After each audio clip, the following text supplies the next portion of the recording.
जब भी बात आती है शादी की तो हमारे समाज में कुंडली, गुण या गोत्र मिलाने की लंबी प्रक्रिया शुरू हो जाती है। लेकिन क्या आपने कभी सोचा है कि एक छोटी सी मेडिकल रिपोर्ट आपकी आने वाली जिंदगी और आपके बच्चों के भविष्य के लिए कुंडली से भी ज्यादा जरूरी हो सकती है? जी हाँ, हम बात कर रहे हैं ब्लड ग्रुप की।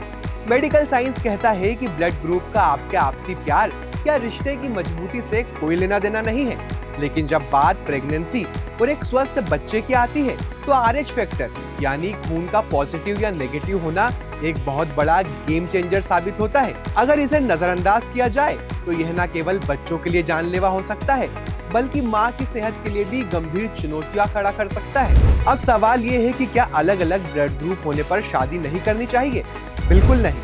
असल में समस्या तब आती है जब माँ का ब्लड ग्रुप RH नेगेटिव हो और पिता का RH पॉजिटिव। ऐसी स्थिति में जन्म लेने वाले बच्चों में एनीमिया या पीलिया जैसी गंभीर समस्याएं हो सकती हैं। लेकिन घबराने की जरूरत नहीं है। आज की आधुनिक मेडिकल साइंस इतनी एडवांस है कि केवल एक एंटी-डी इंजेक्शन से इस खतरे को पूरी तरह टाला जा सकता है। इसीलिए शादी से पहले ब्लड ग्रुप की जानकारी होना डराने के लिए नहीं बल्कि सही समय पर सही सावधानी बरतने के लिए जरूरी है।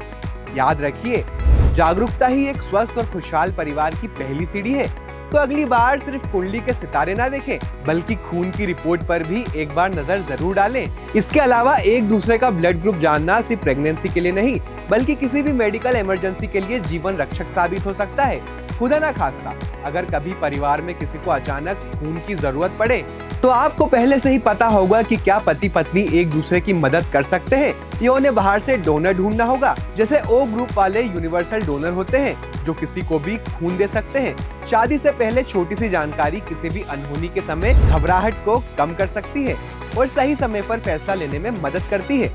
याद रखें, शादी का मतलब है हर मुश्किल में एक दूसरे का साथ देना और मेडिकल रिपोर्ट की यह समझ उसी सुरक्षा की पहली कड़ी है।